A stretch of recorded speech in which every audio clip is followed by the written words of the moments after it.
नमस्ते बच्चों। आज मैं क्या बताऊंगा आपको। डी ब्लॉक और एफ ब्लॉक में आगे पढ़ेंगे हम लोग। डी ब्लॉक का सामान्य परिचय हमने पढ़ लिया था। आज हम बात करेंगे डी ब्लॉक की आवर्त सारणी में स्थिति की विवेचना की, और उसमें हम पहला टॉपिक करेंगे इलेक्ट्रॉनिक विन्यास। आवर्त सारणी में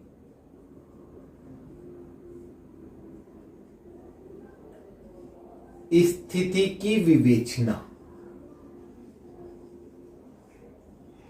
और सबसे पहला टॉपिक जो हम पढ़ने जा रहे हैं उसका नाम है इलेक्ट्रॉनिक विन्यास। नंबर 1, इलेक्ट्रॉनिक विन्यास। क्या कहता है ये टॉपिक?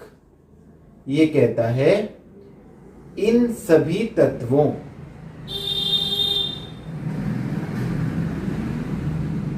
के बाह्य दो कोशों का इलेक्ट्रॉनिक विन्यास, दो कोशों का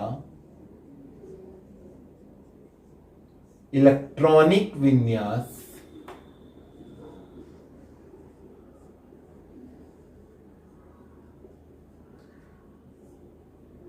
N-1 S2 N-1 P6 N-1 D1 से 10 तक NS1 और 2 होता है। और सबसे पहले हम बात करेंगे 3D श्रेणी की। 3D श्रेणी या प्रथम संक्रमण श्रेणी।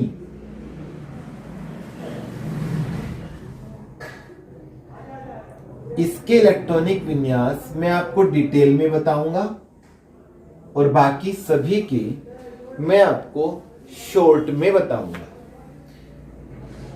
इसमें हमारे कितने तत्व हैं? 10 तत्व हैं। स्कैंडियम 21, फिर 22, 23, 24, 25, 26, 27, 28, 29 और 30। स्कैंडियम, उसके बाद titanium, vanadium, chromium, manganese, iron,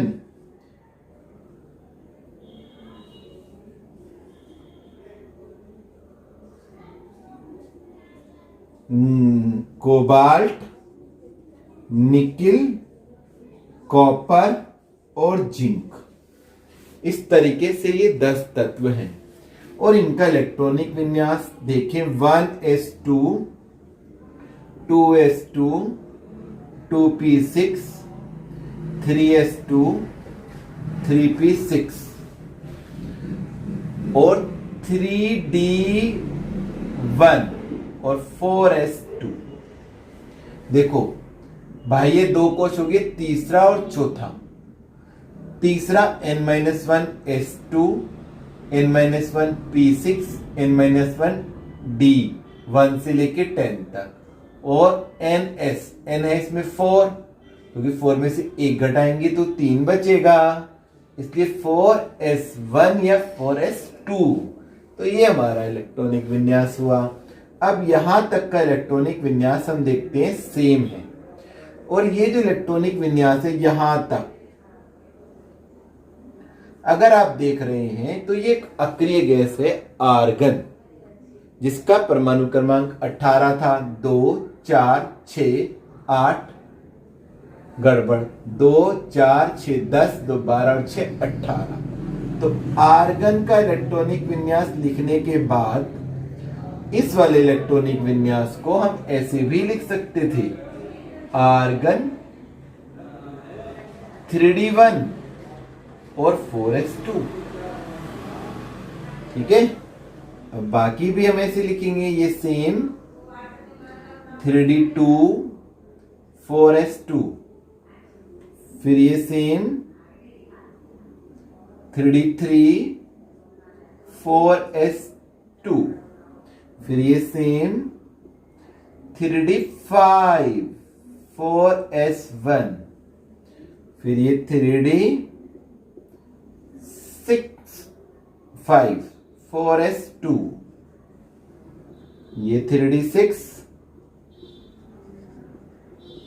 4s2, 3d7 4s2, 3d8 4s2, और ये 3d10 4s1, और ये हो गया 3d10 4s2। अगर हम आर्गन की तरह लिखें, ये संक्षेप का इलेक्ट्रॉनिक विन्यास है, इसे भी लिख देते हैं। आप जब एग्जाम में पूछा जाए तो बड़ा वाला लिख दें या छोटा वाला लिख दें, बात एक ही है।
इसमें आप देख रहे होंगे ये दो इलेक्ट्रॉनिक विन्यास,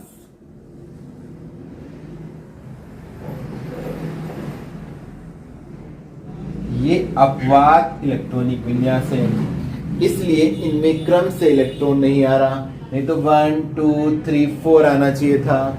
एक इलेक्ट्रॉन यहां से यहां आ जाता है, 5 हो जाता है इसमें। ये कक्षा 11 में आपको बताया गया है कि अपवाद कैसे बनते हैं।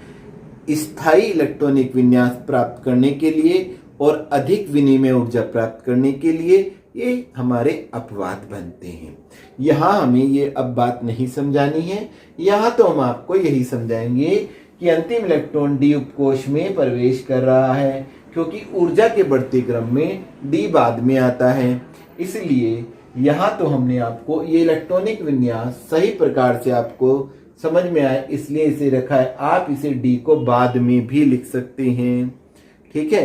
तो ये हुई हमारी प्रथम संक्रमण श्रेणी या 3D श्रेणी, और यह आप देख रहे हैं पूरी श्रेणी इस इलेक्ट्रॉनिक विन्यास का पालन कर रही है।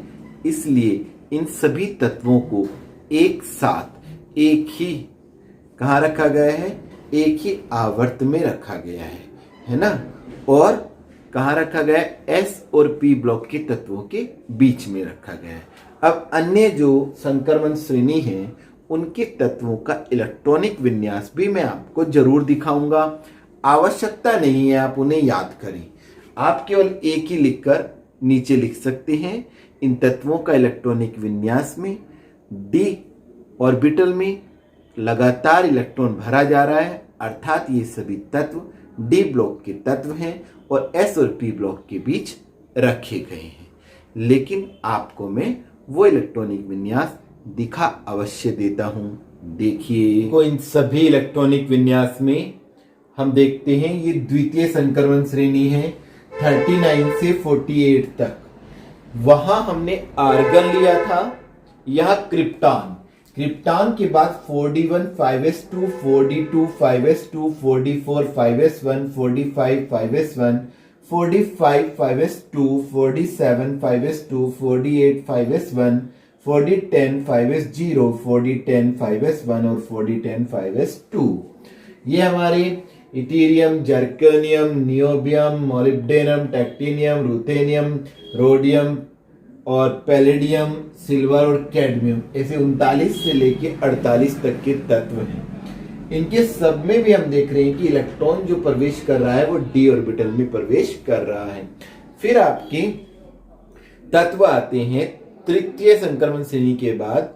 तृतीय संक्रमण श्रेणी में 57 और उसके बाद देखो गैप आ गया 14 का 72, HF 72, TA 73, W for tungsten 74, RE rhenium 75, osmium 76, iridium 77, platinum 78, gold 79 और मरकरी 80। यहाँ हम सीधा क्रिप्टॉन के बाद जेनान ले लेंगे और देखो 5D1 6s2, 5D2 6s2, यहाँ चेंज है। इसका मतलब यहाँ पर ये बिल्कुल सही है, यहाँ पर ये अपवाद है। 5D3 6s2 चेक कर लेते हैं हम। 3 और 2 5, ठीक है। और जेनॉन का इलेक्ट्रॉनिक विन्यास हमारा कितना होगा? जेनान का हो गया हमारा कितना, ये हमारा कितना है? क्रिप्टन बताइए। देखो आर्गन था 18, क्रिप्टन हो गया 36 और जेनॉन हो जाएगा हमारा। आगे बढ़ेंगे तो जेनॉन 36 के बाद सीधा आता है कितना? 54, 54 यहाँ है। और यहाँ पर एक हमने थोड़ा सा हम इसमें मिस्टेक एक कर गए हैं कि हमने इसमें 4F भी दिखाना था आपको। ये 54 है, 4F14 आपको इसमें सब में दिखाना है। यहाँ पर 4F14 ये आप सब में दिखाएंगे, 4F14 सब में, क्योंकि ये भर जाता है जब 4F14, उसके बाद D भरना शुरू होता है, ठीक है। यहां हमारा 57 में 4F0 होता है, 4F में कोई इलेक्ट्रॉन नहीं है। फिर 4F1 आएगा और उसके बाद कंप्लीट हो जाएगा 4F कितने तक? 14 तक। उसके बाद 5D में इलेक्ट्रॉन जाता है। तो ये 4F0 और फिर 4F14 पूरे आप दिखाएंगे।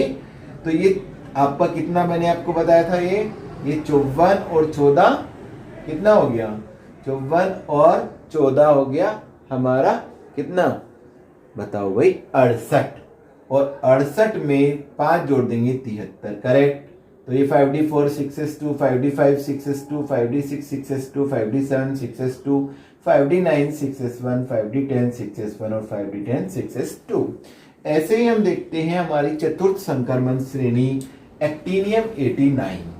यहाँ भी 14 गैप है, तो यहाँ भी हम 5F शो करेंगे, शुरू में 0 और फिर 5F14 सब में आपको दिखाना है।